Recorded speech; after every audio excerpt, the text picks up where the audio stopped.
Hi, welcome to your 5th tutorial on HTML. Today we'll talk about iframes.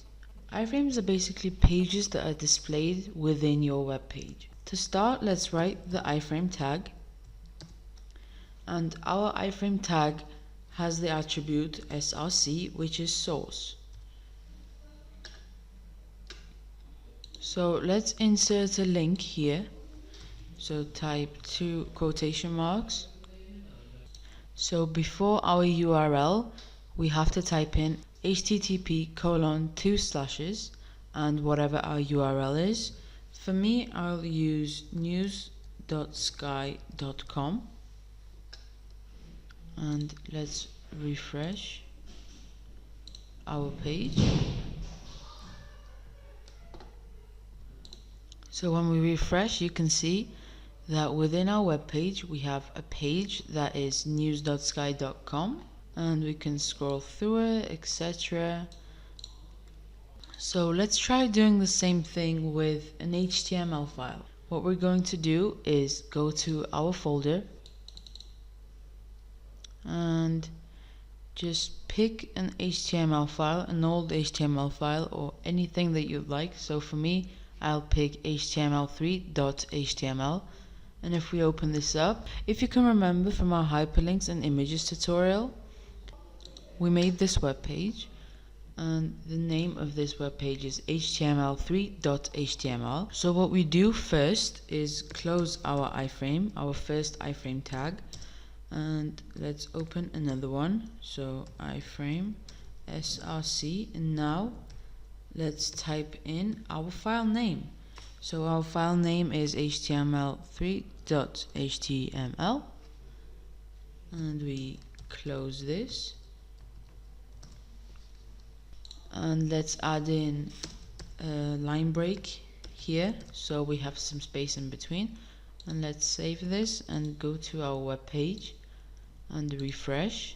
And as you can see, here we have news.sky.com, and here we have our HTML file. So now let's try something else. Go ahead and duplicate this line using Ctrl D. Let's add a couple of line breaks in between so it can be much clearer on our web page. And let's add a name attribute. So type in name, =, 2 quotation marks, and just type in file, let's say. Now let's create a hyperlink, which we've already learned how to do. A href,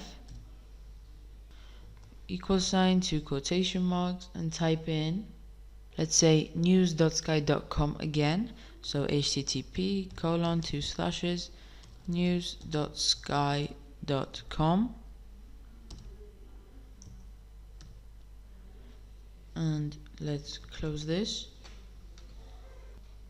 and let's give our hyperlink text. So go to this website, and let's close our A tag, and let's save this, and let's go to our web page and refresh. And as you can see, we have 3 links, and if we click on this, it will take us to news.sky.com. Let's go back to our web page, and now if we want to click on this hyperlink, and if we want for this to turn into news.sky.com, what we do is we add the target attribute. So let's add the target attribute in our href tag. So type in target, =, 2 quotation marks. The name of the iframe must be the same as our target name. So we type in file, and we save and refresh.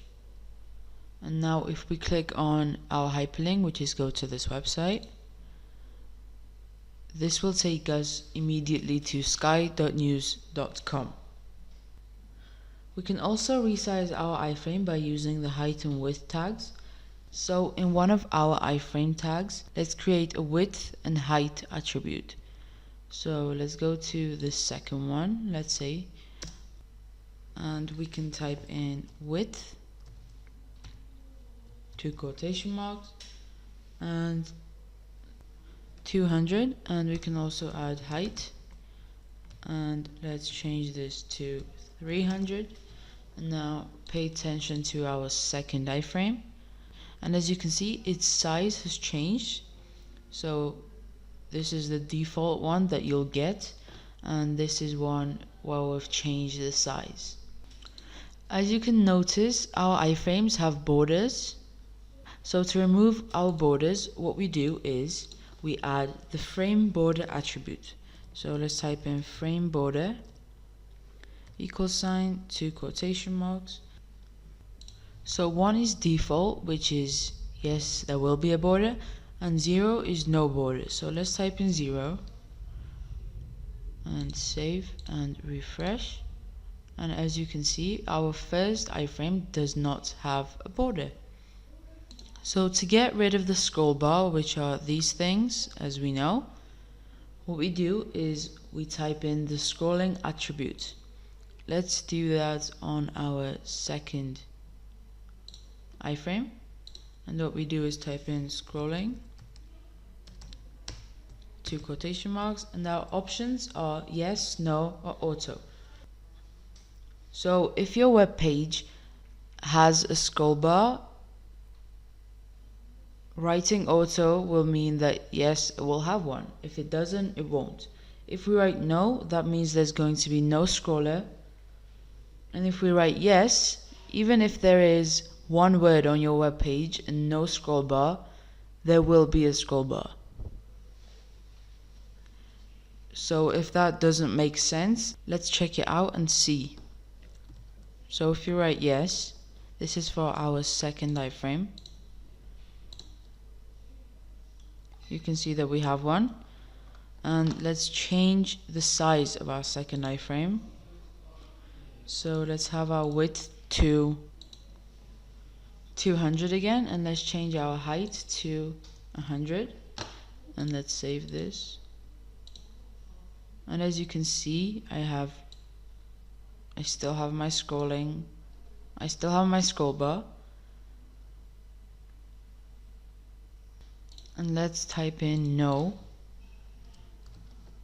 and save and refresh. And as you can see, we just have our picture from our web page. We don't have a scroll bar on it, so we can't scroll down or anything. We can just see this picture. And auto is just yes, there will be one. And yeah, it's just automatic. I must tell you that scrolling and frame borders are deprecated, so they're currently not being used in HTML. Thank you for watching. See you next time.